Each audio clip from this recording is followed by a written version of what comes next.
ಕೆಮ್ಮು ಹೇಳಬೇಕಾದ್ರೆ ಕೆಮ್ಮಿನಿಂದ ಶುರು ಮಾಡಬೇಕು ಅಲ್ವಾ? ಸಾಮಾನ್ಯವಾಗಿ ಕೆಮ್ಮು ಅಂತ ಹೇಳೋದು ಅದು ತಾನೇ ಒಂದು ಕಾಯಿಲೆ ಅಲ್ಲ. ಸಾಮಾನ್ಯವಾಗಿ ಅದು ಯಾವುದರ ಒಟ್ಟಿಗಾದರೂ ಬರುವುದು ಕ್ರಮ. ನಾವೀಗ ಮಾತಾಡೋದು ಬರೀ ಕೆಮ್ಮಿನ ವಿಷಯ. ಕೆಮ್ಮಿನ ಅಡಿಯಲ್ಲಿರುವ ಕಾಯಿಲೆಗೆ ಪ್ರತ್ಯೇಕವಾದ ಟ್ರೀಟ್ಮೆಂಟ್ ಆಗಬೇಕು. ಈಗ ಉದಾಹರಣೆಗೆ TB ಕ್ಷಯದಿಂದಾಗಿ ಕೆಮ್ಮು ಬರ್ತಾಯಿದ್ದರೆ ಕ್ಷಯವನ್ನು ಟ್ರೀಟ್ ಮಾಡಬೇಕು, ಬರೀ ಕೆಮ್ಮನ್ನು ಟ್ರೀಟ್ ಮಾಡಿದರೆ ಸಾಲದು. ಸೊ ನಾನೀಗ ಕೆಮ್ಮಿನ ಔಷಧಿ ಹೇಳಿದ್ದೇನೆ ಅಂತ ಕೆಮ್ಮಿನ ಔಷಧಿ ಮಾತ್ರ ತಿಂದುಕೊಂಡು ತಿಂಗಳುಗಟ್ಟಲೆ ವರ್ಷಗಟ್ಟಲೆ ಕಾಯಬಾರ್ದು. ನಾವಿಲ್ಲಿ ಹೇಳುವುದು ಕೆಮ್ಮಿನ ತೊಂದರೆಗೆ ನಿವಾರಣೆ ಮಾತ್ರ.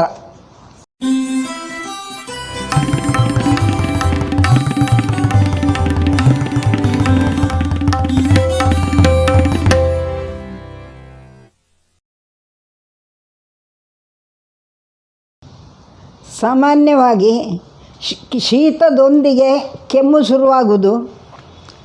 ಶುರುವಾದದ್ದು ಶೀತ ಕಡಿಮೆ ಆದರೂ ಹಾಗೆ ಮುಂದುವರಿತಾ ಇರ್ತದೆ. ಶೀತದೊಂದಿಗೆ ಬರುವ ಕೆಮ್ಮಿಗೆ ನಾವು ಈಗಾಗಲೇ ಹೇಳಿರುವ ರಜನಿ ಮರೀಚ, ಅರಸಿನ ಮತ್ತು ಕಾಳುಮೆಣಸು ಪುಡಿ ಮಾಡಿ ಹಾಲು ಮತ್ತು ನೀರು ಕುದಿಲಿಕ್ಕಿಟ್ಟು ಅದಕ್ಕೆ 1 ಚಮಚ ಅರಸಿನ ಪುಡಿ, ಒಂದು ಅರ್ಧ ಚಮಚ ಕಾಳುಮೆಣಸಿನ ಪುಡಿ ಹಾಕಿ ಜೊತೆಗೆ 1 ತುಂಡು ಕಲ್ಲು ಸಕ್ಕರೆ ಹಾಕಿ ಚೆನ್ನಾಗಿ ಕುದಿಸಿ ಅದನ್ನು ಬಿಸಿ ಬಿಸಿಯಾಗಿ ಕುಡಿದ್ರೆ ಶೀತ, ಕೆಮ್ಮು, ಗಂಟಲು ನೋವು, ತಲೆಭಾರ ಇವೆಲ್ಲವೂ ಕಡಿಮೆ ಆಗ್ತವೆ. ಸಾಮಾನ್ಯವಾಗಿ ಕೆಮ್ಮಿಗೆ, ಶೀತದೊಂದಿಗೆ ಬರುವಂಥ ಕೆಮ್ಮಿಗೆ ಇದು ಸಾಕಾಗ್ತದೆ. ತ್ರಿಕಟು ಅಂತ ಹೇಳಿದರೆ ಒಣಶುಂಠಿ, ಕಾಳುಮೆಣಸು, ಹಿಪ್ಪಲಿ ಇದನ್ನು ಪುಡಿ ಮಾಡಿ ಇಟ್ಟುಕೊಂಡ್ರೆ ಯಾವಾಗಲಾದರೂ ಶೀತ ಕೆಮ್ಮು ಬಂದಾಗ ಅದನ್ನೊಂದು ಅರ್ಧ ಚಮಚ ಪುಡಿ ಹಾಕಿ ಅದಕ್ಕೊಂದು ಸ್ವಲ್ಪ ಜೇನು ಹಾಕಿ ಕಲಸಿ ನೆಕ್ಕಿದರೆ ಕೆಮ್ಮು ಶೀತ ಎರಡೂ ಕಡಿಮೆ ಆಗ್ತದೆ. ಮನೆ ಬಾಗಿಲಿನಲ್ಲಿ ನಾವು ಪದಾರ್ಥಗಳಿಗೆ ಉಪಯೋಗಿಸುವಂಥ ಸಂಬಾರ ಬಳ್ಳಿ ಸೊಪ್ಪು ಸಾಮಾನ್ಯವಾಗಿ ಇರ್ತದೆ. ಸಂಬಾರ ಬಳ್ಳಿ ಸೊಪ್ಪನ್ನು ಬಾಡಿಸಿ, ಮೊದಲು ಥಿಯರಿ ಹೇಗೆ ಅಂದರೆ ಕೆಂಡದಲ್ಲಿ ಬಾಡಿಸಿ ಅಂತ. ಕೆಂಡ ಯಾರ ಮನೆಯಲ್ಲೂ ಇಲ್ಲ, ಆಗದ ಕಾರಣ ಗ್ಯಾಸಲ್ಲಿ ಬಾಡಿಸಿ ಅದರ ರಸ ಹಿಂಡಿ 2 ಚಮಚ ರಸಕ್ಕೆ 1 ಚಮಚ ಜೇನು ಹಾಕಿ ಅದನ್ನು ನಿಧಾನವಾಗಿ ಚಪ್ಪರಿಸಿ ಕುಡಿಬೇಕು. ಆಗ ಕೆಮ್ಮು ಶೀತ ಎರಡೂ ಕಡಿಮೆ ಆಗ್ತದೆ. ಅದರದ್ದೇ ಸಾಂಬಾರ ಬಳ್ಳಿ ಸೊಪ್ಪಿನ ರಸವನ್ನೇ ಹಣೆ ಮೇಲೆ, ಮುಖದ ಮೇಲೆ, ಎದೆ ಮೇಲೆ ಹಚ್ಬೋದು. ಸಣ್ಣ ಮಕ್ಕಳಿಗೆ ಈ ಹಚ್ಚುವುದು ಕೂಡ ಬಹಳ ಉಪಯೋಗ ಆಗ್ತದೆ. ಸಣ್ಣಕ್ಕೆ ಜ್ವರ, ಶೀತ ಎಲ್ಲ ಇದ್ದು ಕೆಮ್ಮಿದ್ರೆ ಹೊಂಗೆ ಮರದ ಚಕ್ಕೆ ಕಷಾಯ, ಹೊಂಗೆ ಅಂದರೆ ದಕ್ಷಿಣ ಕನ್ನಡದಲ್ಲಿ ಕೊರುಂಗು ಮರ ಅಂತ ಹೇಳ್ತಾರೆ, ಅದು ಆಚೆ ಎಲ್ಲ ಹೊಂಗೆ ಮರ ಅಂತ ಹೇಳ್ತಾರೆ. ಆ ಹೊಂಗೆ ಮರದ ಚಕ್ಕೆ, ಅಂಗೈಯಗಲದ ಚಕ್ಕೆ, 1 ಚಕ್ಕೆ ಅಥವಾ ಹೆಚ್ಚು ಅಂದರೆ 2 ಚಕ್ಕೆ, ಅದನ್ನು ಚೆನ್ನಾಗಿ ಜಜ್ಜಿ 4 ಲೋಟ ನೀರು ಹಾಕಿ ಕಷಾಯ ಇಟ್ಟು ಬದಿಸಿ 2 ಲೋಟ ಕಿಳಿಸಿ ಅದನ್ನು ದಿನಕ್ಕೊಂದು 3-4 ಸರ್ತಿ ಕುಡಿದ್ರೆ ಜ್ವರ, ಶೀತ, ಕೆಮ್ಮು 3 ಕಡಿಮೆ ಆಗ್ತದೆ. ಇನ್ನು ಗಂಟಲು ತುರಿಸಿ ಬರುವಂಥ ಕೆಮ್ಮು, ಹೆಚ್ಚು ಕಫ ಇರುವುದಿಲ್ಲ ಆದರೆ ಕೆಮ್ಮು ನಿಲ್ಲುವುದಿಲ್ಲ. ಹಾಗಿದ್ದಾಗ ಸಾಸಿವೆ ಮತ್ತು ಜೀರಿಗೆ ಇವೆರಡು ಸಮಾನ ಅಳತೆಯಲ್ಲಿ ಬೇರೆ ಬೇರೆ ಹುಡಿ ಮಾಡಬೇಕು. ಬೇರೆ ಬೇರೆ ಹುರಿಬೇಕು. ಯಾಕೆಂದರೆ ಇಲ್ಲದಿದ್ದರೆ ಒಂದು ಕಾಯುವಾಗ ಒಂದು ಸುಟ್ಟೋಗ್ತದೆ. ಅದಕ್ಕೆ ಎರಡನ್ನು ಹುರಿಯುವಾಗ ಬೇರೆ ಹುರಿದು ಆಮೇಲೆ ಒಟ್ಟಿಗೆ ಪುಡಿ ಮಾಡ್ಬೋದು. ಅದನ್ನು ಒಂದು ಚೂರು ತುಪ್ಪ, ಒಂದು ಚೂರು ಬೆಲ್ಲ ಹಾಕಿ ಚೆನ್ನಾಗಿ ಕಲಸಿ ಉಂಡೆ ಮಾಡಿ ಒಂದು ಸಣ್ಣ ನೆಲ್ಲಿಕಾಯಿಯಷ್ಟು, ಕಡಲೆಗಿಂತ ಸ್ವಲ್ಪ ಜಾಸ್ತಿ ಅಷ್ಟು ದೊಡ್ಡ ಉಂಡೆಯನ್ನು ಬಾಯಲ್ಲಿಟ್ಟು ನಿಧಾನವಾಗಿ ಅದನ್ನು ನೀರು ಮಾಡಿ ನುಂಗಬೇಕು. ಹೇಳಿದ ಅಳತೆ ಕಡಲೆಗಿಂತ ದೊಡ್ಡದು, ನೆಲ್ಲಿಕಾಯಿಗಿಂತ ಸಣ್ಣದು. ನೀವು ನೆಲ್ಲಿಕಾಯಿ ಅಂದರೆ ಪೇಟೆಯಲ್ಲಿ ಒಂದು ದೊಡ್ಡ ನೆಲ್ಲಿಕಾಯಿ ಸಿಗತ್ತೆ, ಅಷ್ಟು ಹಾಕಿ ಬಾಯಿಗೆ ಹಾಕಿದರೆ ಗಂಟಲೆಲ್ಲ ಉರಿ, ಹೊಟ್ಟೆ ಎಲ್ಲ ಉರಿ ಶುರುವಾಗ್ತದೆ. ಇಷ್ಟು ಸಾಕು. ಅದನ್ನು ದಿನಕ್ಕೆ ಒಂದು ಸರ್ತಿ ಅಥವಾ 2 ಸರ್ತಿ 1-2-3 ದಿನ ತಗೊಳ್ಬೋದು ಅಗತ್ಯ ಇದ್ದರೆ. ಇಲ್ಲದೆ ಹೋದರೆ 1-2 ಸರ್ತಿ ತಗೊಳ್ಳುವಾಗ ಒಣ ಕೆಮ್ಮು, ಹೆಚ್ಚು ಕಫ ಬಾರದ ಇರಿಟೇಟ್ ಮಾಡುವಂಥ ಕೆಮ್ಮು ಕಡಿಮೆ ಆಗ್ತದೆ. ಇನ್ನು ಹತ್ತಿರ ಎಲ್ಲಾದರೂ ಆಡು ಸೋಗೆ ಮರ, ಆಡು ಮುಟ್ಟದ ಸೊಪ್ಪು, ಆಡ್ಲೋಡ ಅಂತ ಹೇಳ್ತಾರೆ, ಆಡು ಮುಟ್ಟದ ಸೊಪ್ಪು ಅಂತ ಹೇಳ್ತಾರೆ, ಆಡು ಸೋಗೆ ಅಂತ ಹೇಳ್ತಾರೆ. ಸಾಮಾನ್ಯವಾಗಿ ಇದು ಎಲ್ಲರಿಗೂ ಗೊತ್ತಿರ್ತದೆ. ಬೇಲಿಗಳಲ್ಲಿ ಹಾಕ್ತಾರೆ, ಕಾಂಪೌಂಡಿಗೆ ಬೇಲಿಯಾಗಿ ಹಾಕಿ ಉಪಯೋಗಿಸ್ತಾರೆ. ಇದರ ಹಣ್ಣು ಸೊಪ್ಪು ಸಿಕ್ಕಿದರೆ ಒಳ್ಳೆಯದು. ಇಲ್ಲದೆ ಹೋದರೆ ಹಸಿ ಸೊಪ್ಪಾದರೂ ಕೂಡ ಬಾಡಿಸಿ ರಸ ತೆಗೆದು ಅದಕ್ಕೆ 10 ml ರಸಕ್ಕೆ 5 ml ಜೇನು ಹಾಕಿ ಅದನ್ನು ಸರಿಯಾಗಿ ಮಿಶ್ರ ಮಾಡಿ ನಿಧಾನವಾಗಿ ಕುಡಿಬೇಕು. ದಿನಕ್ಕೆ 1 ಸರ್ತಿ ಅಥವಾ 2 ಸರ್ತಿ ತೆಕ್ಕೊಂಡ್ರೆ ಸಾಕಾಗತ್ತೆ. 1 ದಿನ ಅಥವಾ 2 ದಿನ, ಅದಕ್ಕಿಂತ ಹೆಚ್ಚು ಬೇಕಾಗುವುದಿಲ್ಲ. ಈ ಆಡುಸೋಗೆ ಸೊಪ್ಪಿನ ರಸ ಮತ್ತು ಜೇನು ಬರೀ ಕೆಮ್ಮಿಗೆ ಮಾತ್ರ ಅಲ್ಲ, ಉಬ್ಬಸಕ್ಕೂ ಆಗ್ತದೆ. ಆಗಾಗ ಬರುವ ಉಬ್ಬಸ, ಮಕ್ಕಳ ಉಬ್ಬಸ, ಅದಕ್ಕೆಲ್ಲ ಇದು ಒಳ್ಳೆಯದಾಗ್ತದೆ. ಹಾಗೆ ಇನ್ನೊಂದು ಗಿಡ ಉಂಟು, ಹಳ್ಳಿಯಲ್ಲಿ ಗೊತ್ತಿರುವವರಿಗೆ ಗೊತ್ತಿರ್ತದೆ, ಅಂಡೆಪಾಜೆ ಅಂತ ಹೇಳ್ತೇವೆ ನಾವು. ತೋಟದ ಬದಿ ಗುಡ್ಡಗಳಲ್ಲಿ ಆ ನೀರಿನ ತೇವ ಇರುವಂಥ ಜಾಗದಲ್ಲಿ ಅದು ಇರ್ತದೆ. ಇದು ಉತ್ತಮ ಪಶು ಆಹಾರ. ಇದು ಔದುಂಬರ ಕುಟುಂಬ, ಅಂದರೆ ಹತ್ತಿ ಜಾತಿಗೆ ಸೇರಿದಂಥದ್ದು.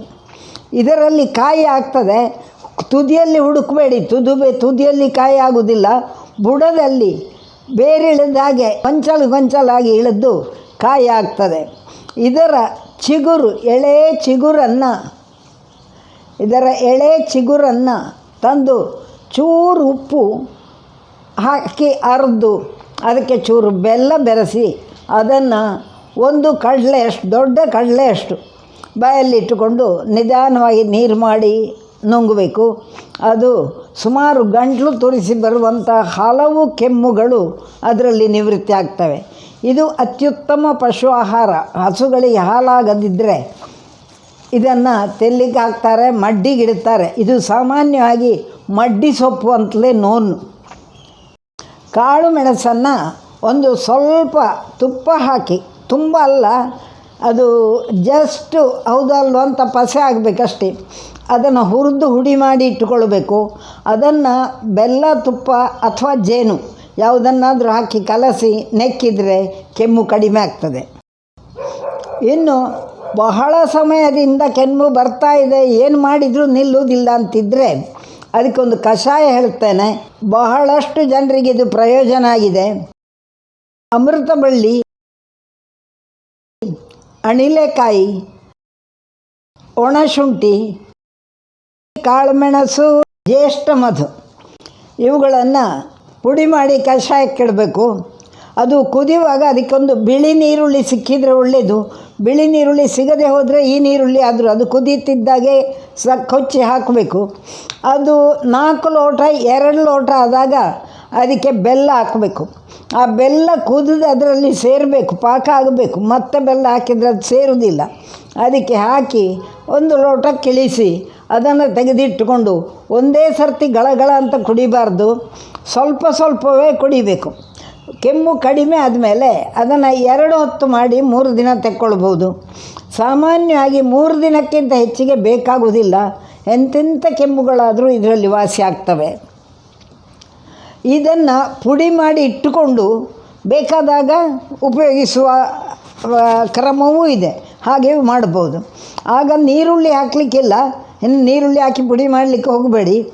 ನೀರುಳ್ಳಿಯನ್ನು ಕಷಾಯ ಮಾಡುವಾಗ ಹಾಕಿಕೊಳ್ಬೇಕು. 4 ಲೋಟ ನೀರಿಟ್ಟು ಬತ್ತಿಸಿ 2 ಲೋಟ ಆಗುವಾಗ ನೀರುಳ್ಳಿ ಮತ್ತು ಬೆಲ್ಲ ಹಾಕಿ ಅದು ಬತ್ತಿ 1 ಲೋಟ ಆದಾಗ ಇಳಿಸಿಟ್ಟುಕೊಳ್ಬೇಕು. ಈ ಎಲ್ಲ ಔಷಧಿಗಳು ಒಟ್ಟು ಸೇರಿ ಸುಮಾರು 40 ಗ್ರಾಮಿನಷ್ಟು ಬೇಕು. ಅದನ್ನು ಚೂರ್ಣ ಮಾಡಿ ಇಟ್ಟುಕೊಂಡ್ರೆ ಆಗ 2 ಲೋಟ ನೀರಿಟ್ಟು 1 ಲೋಟಕ್ಕೆ ಬತ್ತಿಸಿಕೊಳ್ಬೋದು. ಚೂರ್ಣ ಅಂದರೆ ವಸ್ತ್ರಗಾಳಿತ ಚೂರ್ಣ ಆಗಬೇಕು, ಸುಮ್ಮನೆ ಜಜ್ಜಿದ್ರೆ ಸಾಲದು. ಸೊ ಚೂರ್ಣ ಮಾಡಿ ಇಟ್ಟುಕೊಂಡ್ರೆ ಅದನ್ನು 2 ಪಾಲು ನೀರು ಹಾಕಿ 1 ಪಾಲಿಗೆ ಬತ್ತಿಸಿ ಕುಡಿಬೋದು. ಅಲ್ಲದೆ ಹೋದರೆ 4 ಪಾಲು ನೀರು ಹಾಕಿ 1 ಪಾಲಿಗೆ ಬತ್ತಿಸಬೇಕು. ಸುಮಾರು ಕೆಮ್ಮುಗಳಿಗೆ, ಅದರಲ್ಲೂ ಮಕ್ಕಳ ಕೆಮ್ಮುಗಳಿಗೆ ಕಪ್ಪು ತುಳಸಿ ಒಳ್ಳೆಯದು. 2 ತುಳಸಿಯೂ ಆಗ್ತದೆ, ಆದರೆ ಔಷಧೀಯ ಗುಣಗಳು ಕಪ್ಪು ತುಳಸಿಯಲ್ಲಿ ಹೆಚ್ಚು. ಕಪ್ಪು ತುಳಸಿಯ ರಸ ತೆಗೆದು 2 ಚಮಚ ರಸಕ್ಕೆ 1 ಚಮಚ ಜೇನು ಹಾಕಿ ಅದನ್ನು ಕುಡಿದ್ರೆ ಹಲವು ರೀತಿಯ ಕೆಮ್ಮುಗಳು ಅದರಲ್ಲಿ ನಿವೃತ್ತಿ ಆಗ್ತವೆ. ಬೆಳ್ಳುಳ್ಳಿಯನ್ನು ಹುರಿದು ಕೆಂಪಾಗಬಾರ್ದು, ಜಸ್ಟ್ ಬೇಯಬೇಕು. ಸ್ವಲ್ಪ ಜಜ್ಜಿ 1 ಚೂರು ಉಪ್ಪು, 1 ಚೂರು ಕಾಳುಮೆಣಸು ಹಾಕಿ, ಕಾಳುಮೆಣಸಿನ ಪುಡಿ ಹಾಕಿ ನಿಧಾನವಾಗಿ ಜಗಿದು ತಿಂದರೆ ಕೆಲವೊಮ್ಮೆ ಕೆಲವು ರೀತಿಯ ಶೀತ, ಕೆಮ್ಮು ಅಥವಾ ಇರಿಟೇಬಲ್ ಕಾಫ್, ಗಂಟಲು ತೂರಿಸಿ ಬರುವಂಥ ಕೆಮ್ಮು ಅದರಲ್ಲಿ ಕಡಿಮೆ ಆಗ್ತದೆ. ಒಣಶುಂಠಿ, ಕಾಳುಮೆಣಸು ಇವುಗಳನ್ನು ಸಮಾನ ತೂಕದಲ್ಲಿ ಸ್ವಲ್ಪ ತುಪ್ಪ ಹಾಕಿ ಹುರಿದು ಬಿಸಿ ಮಾಡಬೇಕು. ಅದನ್ನು ಪುಡಿ ಮಾಡಿ ವಸ್ತ್ರಗಾಳಿತ ಚೂರ್ಣ ಮಾಡಿ ಬಾಟ್ಲಲ್ಲಿ ಹಾಕಿ ಇಟ್ಟುಕೊಳ್ಬೇಕು. ಹೀಗೆ ಚೂರ್ಣ ಮಾಡಿ ಇಟ್ಟುಕೊಂಡ್ರೆ ಕೆಮ್ಮಿದ್ದಾಗ ಅದನ್ನು ಪ್ರಾಯಕ್ಕೆ ತಕ್ಕ ಹಾಗೆ ನೋಡಿಕೊಂಡು ಸ್ವಲ್ಪ ಜೇನು ಹಾಕಿ ಕಲಸಿ ನಿಧಾನಕ್ಕೆ ನೆಕ್ಕಬೇಕು. ಈ ಔಷಧಿಗಳನ್ನೆಲ್ಲ ಒಂದೇ ಸರ್ತಿ ಗಳಗಳ ಅಂತ ಕುಡಿಯೋದು ಅಥವಾ ಒಂದೇ ಸರ್ತಿ ಗುಳುಮ್ಮ ಅಂತ ನುಂಗುವುದಲ್ಲ. ನಿಧಾನವಾಗಿ ಅದು ಗಂಟ್ಲಿಗೆ ತಗಲಿ ಹೋಗಬೇಕಂದ್ರೆ ನಿಧಾನವಾಗಿ ನೆಕ್ಕಬೇಕು ಅಥವಾ ಬಾಯಲ್ಲಿಟ್ಟುಕೊಂಡು ಅದನ್ನು ನೀರು ಮಾಡಿ ನುಂಗಬೇಕು. ಇದೆಲ್ಲ ಬಾಟ್ಲಲ್ಲೇ ಹಾಕೋದು ಒಳ್ಳೆಯದು, ಪ್ಲಾಸ್ಟಿಕ್ನಲ್ಲಿ ಅಷ್ಟು ಒಳ್ಳೆಯದಲ್ಲ. ಆದರೆ ಇವಾಗ ನಾವು ಎಲ್ಲವನ್ನು ಪ್ಲಾಸ್ಟಿಕ್ಕಲ್ಲೇ ಉಪಯೋಗಿಸ್ತಾ ಇದ್ದೇವೆ, ಅದು ನಿಜವಾಗಿ ಒಳ್ಳೆಯದಲ್ಲ. ಬಾಟ್ಲು ಒಳ್ಳೆಯದು, ಬಾಟ್ಲು ಜಾಡಿ ಅಂಥದ್ದು ಒಳ್ಳೆಯದು. ಅದರಲ್ಲಿ ಹಾಕಿಟ್ಟುಕೊಂಡ್ರೆ ಸುಮಾರು ಸಮಯ 6 ತಿಂಗಳು 1 ವರ್ಷ ಎಲ್ಲ ಇಡಲಿಕ್ಕಾಗತ್ತೆ, ಅದು ಹಾಳಾಗೋದಿಲ್ಲ. ತುಂಬ ಜನ ಈಗ ಸ್ಪೆಷಲಿ ಮಕ್ಕಳಿಗೆ ಕೆಮ್ಮು ಉಬ್ಬಸ ನಿಲ್ಲೋದೇ ಇಲ್ಲ, ತುಂಬ ದಿನಗಳಿಂದ ಇರ್ತದೆ. ಅಂಥ ಸಂದರ್ಭದಲ್ಲಿ ನಿಂಬೆ ರಸ, ಜೇನು, ಹಸಿ ಶುಂಠಿಯ ರಸ ತೆಗೆದು ಅದನ್ನು ಹನಿಲಿಕ್ಕಿಡಬೇಕು. ಇಟ್ಟರೆ ಅದರ ಅಡಿಯಲ್ಲಿ ಬಿಳಿ ಹಿಟ್ಟು ಕೂತ್ಕೊಳ್ಳುತ್ತದೆ.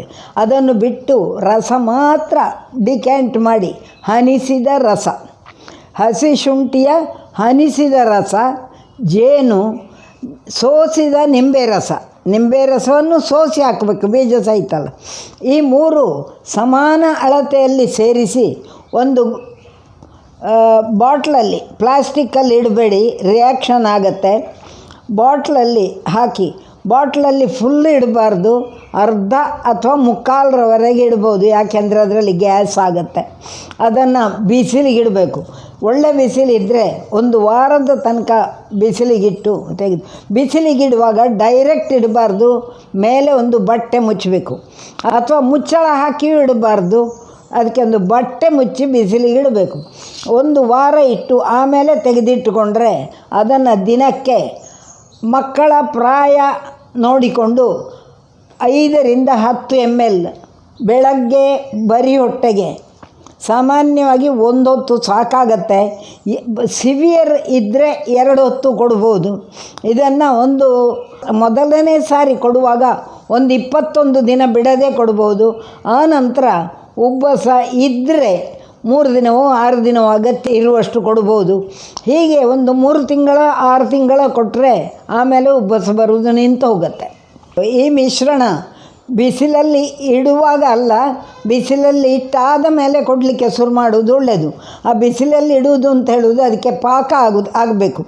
ಆ ಪಾಕ ಆಗದೆ ಕೊಡುವುದು ಕೆಲವೊಮ್ಮೆ ಇರಿಟೇಷನಿಗೆ ಕಾರಣ ಆಗ್ಬೋದು, ಅದನ್ನು ಕೊಡಬಾರ್ದು. ಆಮೇಲೆ ಬಿಸಿಲಿನಲ್ಲಿ ಇಡುವುದು ಆದ ಮೇಲೆ ತೆಗೆದು ಫ್ರಿಜ್ಜಲ್ಲಿ ಇಡ್ಬೋದು. ಯಾಕೆಂದರೆ ಮಳೆಗಾಲದಲ್ಲಿ ಅದರಲ್ಲಿ ಫಂಗಸ್ ಬರ್ಬೋದು, ಅದಕ್ಕೋಸ್ಕರ ಫ್ರಿಜ್ಜಲ್ಲಿ ಇಡ್ಬೋದು. ಆದರೆ ಫ್ರಿಜ್ಜಲ್ಲಿ ಇಟ್ಟದ್ದನ್ನು ತೆಗೆದು ಕೂಡಲೇ ಕೊಡಬಾರ್ದು. ತೆಗೆದು ಹೊರಗಿಟ್ಟು ಸ್ವಲ್ಪ ಹೊತ್ತಾದ ಮೇಲೆ ನಾರ್ಮಲ್ ಟೆಂಪರೇಚರಿಗೆ ಬಂದ ಮೇಲೆ ಮತ್ತೆ ಕುಡಿಲಿಕ್ಕೆ ಕೊಡಬೇಕು. ಆಗಾಗ ಶೀತ ಆಗುವವರಿಗೆ ಸಹ ಈ ಔಷಧಿ, ಈ ಮಿಶ್ರಣ ಬಹಳ ಉಪಯೋಗ ಆಗತ್ತೆ. ಕೆಲವು ಮಕ್ಕಳಿಗೆ ಆಗಾಗ ಬ್ರಾಂಕೈಟಿಸ್ ಬರ್ತದೆ. ರಿಪೀಟೆಡ್ ಬ್ರಾಂಕೈಟಿಸ್ಗೆ ಕೂಡ ಇದು ಬಹಳ ಹೆಲ್ಪ್ ಆಗ್ತದೆ. ನೀರುಳ್ಳಿಯನ್ನು ಸಣ್ಣ ಹೆಚ್ಚಿ ಅದಕ್ಕೊಂದು ಚಮಚ ಜೇನು ಹಾಕಿ ನಿಧಾನವಾಗಿ ಜಗದು ತಿಂದರೆ ಕೆಲವು ರೀತಿಯ ಕೆಮ್ಮುಗಳು ಕಡಿಮೆ ಆಗ್ತವೆ. ನೀರುಳ್ಳಿಯನ್ನು ಸಣ್ಣ ಹೆಚ್ಚಿ ಅದರ ರಸ ಹಿಂಡಿ 1 ಚಮಚ ಜೇನು ಹಾಕಿ ಅದನ್ನು ನಿಧಾನವಾಗಿ ಚಪ್ಪರಿಸಿ ಕುಡಿಬೇಕು. ಮಕ್ಕಳಿಗೆ ಇದು ಬಹಳ ಉಪಯೋಗ ಆಗ್ತದೆ. ಹಾಗೆ ನೀರುಳ್ಳಿ ಮತ್ತು ಬೆಲ್ಲ, ತುಂಬ ಖಾರ ಇರುವ ನೀರುಳ್ಳಿ ಅಲ್ಲ, ಹದ ಇರುವಂಥ ನೀರುಳ್ಳಿ ಬೆಲ್ಲ ಜಗತ್ತಿದ್ದರೂ ಕೆಲವು ಕೆಮ್ಮುಗಳು ಕಡಿಮೆ ಆಗುತ್ತೆ. ಮತ್ತು ನೀರುಳ್ಳಿಯನ್ನು ಸಣ್ಣ ಕೊಚ್ಚಿ ಚೂರು ತುಪ್ಪ ಹಾಕಿ ಬಿಸಿ ಮಾಡಬೇಕು. ಹುರಿಬಾರ್ದು, ಅಂದರೆ ಅದಕ್ಕೆ ಕರ್ಕುರು ಆಗಬಾರ್ದು, ಅದು ಬೇಯಬೇಕು. ಅದು ಬೆಂದದ್ದಕ್ಕೆ ಚೂರು ಉಪ್ಪು ಹಾಕಿ ಜೊತೆಗೆ 1 ತುಂಡು ಬೆಲ್ಲ ಇಟ್ಟುಕೊಂಡು ನಿಧಾನವಾಗಿ ತಿಂದರೆ ಕೆಲವು ರೀತಿಯ ಕೆಮ್ಮುಗಳು ಕಡಿಮೆ ಆಗ್ತವೆ. ಕಾಳು ಮೆಣಸು ಜೊತೆಗೆ ಉಪ್ಪು, ಅದು ಗಂಟಲು ತುರಿಸಿ ಬರುವಂಥ ಕೆಮ್ಮಿಗೆ ಅದನ್ನು ಬಾಯಲ್ಲಿ ಹಾಕಿ ಚೆನ್ನಾಗಿ ಜಗದು ನೀರು ನುಂಗುತ್ತಾ ಹೋಗಬೇಕು. ಬರೀ ತಿನ್ನುವುದಲ್ಲ, ಅದು ಜಗದು ಜಗದು ಜಗದು ಅದರ ನೀರು ಒಳಗೆ ಹೋಗ್ತಾ ಇರಬೇಕು, ಗಂಟ್ಲಿಗೆಲ್ಲ ಅದು ತಗಲ್ಬೇಕು. ಆ ರೀತಿ ಜಗದು ತಂದರೆ ಕೆಲವೊಮ್ಮೆ ಆ ಗಂಟಲು ತುರಿಸಿ ಬರುವಂಥ ಕೆಮ್ಮುಗಳು ಕಡಿಮೆ ಆಗ್ತವೆ. ಕೆಲವು ಸಂದರ್ಭಗಳಲ್ಲಿ ಹಲವಾರು ಮದ್ದುಗಳಾದ ಮೇಲೆ ಮತ್ತು ನಿಲ್ಲುವುದಿಲ್ಲ, ಗಂಟಲು ಉರಿ ಬರ್ತದೆ ಅಂತ ಆಗ್ತದೆ, ಹಾಗಾಗುವುದುಂಟು. ಆಗ ಜ್ಯೇಷ್ಠ ಮಧುವನ್ನು ಹಾಲಿನಲ್ಲಿ ತೇದು ಅದಕ್ಕೆ ಸ್ವಲ್ಪ ಜೇನು ಹಾಕಿ, ಸೀದಾ ಜೇನು ಹಾಕಿ ತೇಯಲಿಕ್ಕೆ ಹೋದರೆ ಅದು ತೇಯುವುದಿಲ್ಲ. ಅದಕ್ಕೆ ಹಾಲು ಹಾಕಿ ತೇದು ಮತ್ತೆ ಜೇನು ಹಾಕಿ ಕಲಸಿ ಅದನ್ನು ನೆಕ್ಕಿದರೆ ಕಡಿಮೆ ಆಗ್ತದೆ. ಕೆಲವೊಮ್ಮೆ ಏನಾಗ್ತದೆ ಅಂಥೇಳಿ ನಾವು ಔಷಧಿ ಹಾಕಿ ಹಾಕಿ ನಮ್ಮ ಟಿಶ್ಯೂಸ್ ಎಲ್ಲ ಉರಿ ಶುರುವಾಗಿರ್ತವೆ. ಅಂಥ ಸಂದರ್ಭದಲ್ಲಿ ಮತ್ತೆ ಔಷಧಿಗಳನ್ನೇ ಹಾಕಿದರೆ ತಾಗುವುದಿಲ್ಲ. ಆಗ ಇಂಥ ಸೌಮ್ಯವಾದ ಯಾವುದಾದ್ರೂ ಔಷಧಿಗಳನ್ನು ಮಾಡಬೇಕಾಗತ್ತೆ. ಗಂಟಲು ಇರಿಟೇಷನ್ ಇದ್ದಾಗ, ಶೀತ ಕೆಮ್ಮಿ ಗಂಟಲು ಉರಿ ಹಾಗಿದ್ದಾಗ ಹಾಲು ಬಿಸಿಗಿಟ್ಟು ಅದಕ್ಕೊಂದು ಚೂರು ಅರಿಶಿನ ಹಾಕಿ 1 ತುಂಡು ಕಲ್ಸಕ್ಕರೆ ಹಾಕಿ ಬಿಸಿ ಬಿಸಿ ಕುಡಿಬೇಕು, ಸಿಪ್ ಮಾಡಿ ಕುಡಿಬೇಕು. ಆಗ ಆ ಕೆಮ್ಮು ಕಡಿಮೆ ಆಗತ್ತೆ. ಇನ್ನು ಕೆಲವೊಮ್ಮೆ ಅತೀ ದುಡಿತ, ಉದಾಹರಣೆಗೆ ಯಾವುದಾದ್ರೂ ಅಪ್ನಲ್ಲಿ ಸೈಕಲು ಬಲಾತ್ಕಾರವಾಗಿ ತುಳಿದು ಹೋಗಿದ್ದು ಅಥವಾ ಮಾಡಲಿಕ್ಕೆ ಸಾಧ್ಯ ಇಲ್ಲದ್ದನ್ನು ಒತ್ತಾಯವಾಗಿ ಕೆಲಸ ಮಾಡಿರೋದು, ಅಂಥ ಕೆಲಸಗಳು ಮಾಡಿದಾಗ ಕೆಲವೊಮ್ಮೆ ಲಂಗ್ಸಿಗೆ ವಿಪರೀತ ಸ್ಟ್ರೈನ್ ಆಗಿರುತ್ತೆ. ಆಗ ಕೆಮ್ಮು ಏನು ಮಾಡಿದರೂ ಆ ಕೆಮ್ಮು ನಿಲ್ಲುವುದಿಲ್ಲ. ಹಾಗಿದ್ದಾಗ 1 ಕಡಲೆಕಾಳಿನಷ್ಟು ಬೆಲ್ಲ, ಅದು ತಾಳೆ ಬೆಲ್ಲ ಆದರೆ ಒಳ್ಳೆಯದು, ಅಥವಾ ಈ ಬೆಲ್ಲ ಆದರೂ ನಾಲಿಗೆ ಅಡಿಯಲ್ಲಿ ಇಟ್ಟುಕೊಂಡು ಸುಮ್ಮನೆ ಮಲಗಬೇಕು, ಅಂಗಾತ ಮಲಗಬೇಕು. ಅದು ಜಗಿಬಾರ್ದು, ನೀರಾಗಿ ತಾನಾಗಿ ನೀರಾಗಿ ಒಳಗೆ ಹೋಗಬೇಕು. ಆಗ ಅದು ಈ ಕೆಮ್ಮನ್ನು ಅದು ನಿವಾರಿಸ್ತದೆ. ನಮ್ಮ ತಂದೆಯವರು ಹೇಳ್ತಿದ್ರು, ಅದು ಒಂದು ರೀತಿಯ ಉರಕ್ಷತ. ಆ ಉರಕ್ಷತಕ್ಕೆ ನೀನು ಮತ್ತೆ ಕೆಮ್ಮಿನ ಮದ್ದು ಕೊಟ್ಟರೆ ಆಗೋದಿಲ್ಲ. ಆಗ ಇದನ್ನು ಕೊಡಬೇಕು. ಈಗ ಬಾಯಾರಿಕೆ ಆಯಿತು ಅಂತ ನಾವೇನು ಮಾಡ್ತೇವೆ, ಫ್ರಿಜ್ಜಲ್ಲಿದ್ದದ್ದು ಕುಡಿತೇವೆ, ತಣ್ಣಗಿದ್ದದ್ದು ಕುಡಿತೇವೆ. ನಿಜವಾಗಿ ಆದರೆ ಅದು ತಪ್ಪು. ನಾವು ಸ್ವಲ್ಪ ಬಿಸಿ ಹಾಲು, ಬಿಸಿ ನೀರು, ಅಂದರೆ ಬಿಸಿ ಇದ್ದದ್ದನ್ನು ಕುಡಿದ್ರೆ ನಮ್ಮ ಬಾಯಾರಿಕೆ ಬೇಗ ನಿಲ್ತದೆ. ಹಾಗೆ ಇದು ಕೂಡ ಬಲಾತ್ಕಾರವಾಗಿ ನಾವು ಕೆಮ್ಮಿ ಗಂಟ್ಲು ಇರಿಟೇಷನ್ ಆದಾಗ ಇಂಥದ್ದೇನಾದರೂ ಸೌಮ್ಯವಾದ ಔಷಧಿಗಳನ್ನು ಕೊಡಬೇಕಾಗತ್ತೆ. ಆಗ ಅದು ಕಡಿಮೆ ಆಗ್ತದೆ. ಮತ್ತು ಕೆಮ್ಮಿರುವಾಗಲೂ ಅಲ್ಲದಿದ್ದರೂ ತಲೆಗೆ ಹಸಿ ಎಣ್ಣೆ ಹಾಕೋದು ಒಳ್ಳೆಯದಲ್ಲ. ತಲೆ ಬೆವರಿಸಿ ಅದು ಆ ಬೆವರು ಎಬ್ಸಾರ್ಬ್ ಆಗುವ ಹಾಗೆ ಆಗೋದು ಒಳ್ಳೆಯದಲ್ಲ. ಮತ್ತು ತಲೆಗೆ ಎಣ್ಣೆ ಹಾಕಿ ಬಿಸಿಲಿಗೆ ಹೋಗಬಾರ್ದು. ಇನ್ನೊಂದು ತಣ್ಣೀರು ಸ್ನಾನ. ಕೆಲವರು ನಾನು ಬಿಸಿನೀರೇ ಸ್ನಾನ ಮಾಡಿದ್ದು. ಹೇಗೆ? ತುಂಬ ಬಿಸಿ ಇತ್ತು, ತಣ್ಣೀರು ಹಾಕಿ ಸ್ನಾನ ಮಾಡಿದೆ. ಅಂದರೆ ತಣ್ಣೀರು ಬಿಸಿನೀರು ಮಿಕ್ಸ್ ಮಾಡಿ ಸ್ನಾನ ಮಾಡಬಾರ್ದು. ಅದಕ್ಕೆ ಮಕ್ಕಳನ್ನು ಸ್ನಾನ ಮಾಡಿಸುವಾಗ ತಣ್ಣೀರು ಹಾಕಿ ಹದ ಮಾಡುವುದಿಲ್ಲ, ಅದನ್ನು ತಣಿಲಿಕ್ಕೆ ಬಿಡ್ತೇವೆ, ತಣಿದು ಮತ್ತೆ ಸ್ನಾನ ಮಾಡಿಸ್ತೇವೆ. ಹಾಗೆ ದೊಡ್ಡವರಿಗೂ ಹಾಗೆ ಆದಷ್ಟು ಮಟ್ಟಿಗೆ ತಣ್ಣೀರು ಬಿಸಿನೀರು ಮಿಶ್ರ ಮಾಡುವುದಕ್ಕಿಂತ ಹದ ಬಿಸಿ ನೀರನ್ನು ಸ್ನಾನ ಮಾಡುವ ಅಭ್ಯಾಸ ಒಳ್ಳೆಯದು. ಆದಷ್ಟು ನಮ್ಮ ತಂಗಳು ಪೆಟ್ಟಿಗೆ ಉಪಯೋಗ, ಫ್ರಿಜ್ಜಿನಲ್ಲಿಟ್ಟದ್ದು ತಿನ್ನೋದು ಕಡಿಮೆ ಮಾಡೋದು ಒಳ್ಳೆಯದು. ಹೊರಗಿನ ಆಹಾರ, ತಂಗಳು ಪೆಟ್ಟಿಗೆ ಆಹಾರ, ಎಣ್ಣೆಯಲ್ಲಿ ಕರೆದದ್ದು ಇಂಥದ್ದನ್ನೆಲ್ಲ ತಿನ್ನದಿರುವುದು ಒಳ್ಳೆಯದು. ಅಂದರೆ ನಮ್ಮ ದೇಹದ ನಿರೋಧಕ ಶಕ್ತಿಯನ್ನು ನಾವು ಉಳಿಸಿಕೊಳ್ಬೇಕು ಮತ್ತು ಸುಧಾರಿಸಿಕೊಳ್ಬೇಕು. ಈ ಶೀತ ಆಗುತ್ತೆ, ಪುನಃ ಶೀತ ಆಗ್ತದೆ, ಪುನಃ ಕೆಮ್ಮು ಬರ್ತದೆ ಅಂದರೆ ಅರ್ಥ ಏನಂದರೆ ಅವರ ರೋಗ ನಿರೋಧಕ ಶಕ್ತಿ ಕಡಿಮೆ ಆಗಿದೆ ಅಂತ. ಅದನ್ನು ಅವರು ಸುಧಾರಿಸಿಕೊಳ್ಬೇಕು. ಆದಷ್ಟು ಸಹಜವಾದ ಆಗಾಗಿನ ಆಹಾರ ತಿನ್ನುವ ಅಭ್ಯಾಸ ಒಳ್ಳೆಯದು. ನಮ್ಮ ರೋಗ ನಿರೋಧಕ ಶಕ್ತಿಯನ್ನು ನಾವು ಉಳಿಸಿಕೊಳ್ಬೇಕಾದ್ರೆ ಹೊಟ್ಟೆ ತುಂಬ ತಿನ್ನುವ ಅಭ್ಯಾಸ ಮೊದಲು ಬಿಡಬೇಕು. ನಮ್ಮ ಹೊಟ್ಟೆಯೊಳಗೆ ಅಂದರೆ ಜಠರದಲ್ಲಿ ಗಾಳಿ ಆಡಲಿಕ್ಕೆ, ನೀರು ಓಡಾಡಲಿಕ್ಕೆ ಜಾಗ ಬೇಕು. ಅದಿಲ್ಲದಷ್ಟು ತಿನ್ನಬಾರ್ದು. ಇದು ಎಲ್ಲದಕ್ಕೂ ಸಂಬಂಧಪಟ್ಟ ಸಲಹೆ.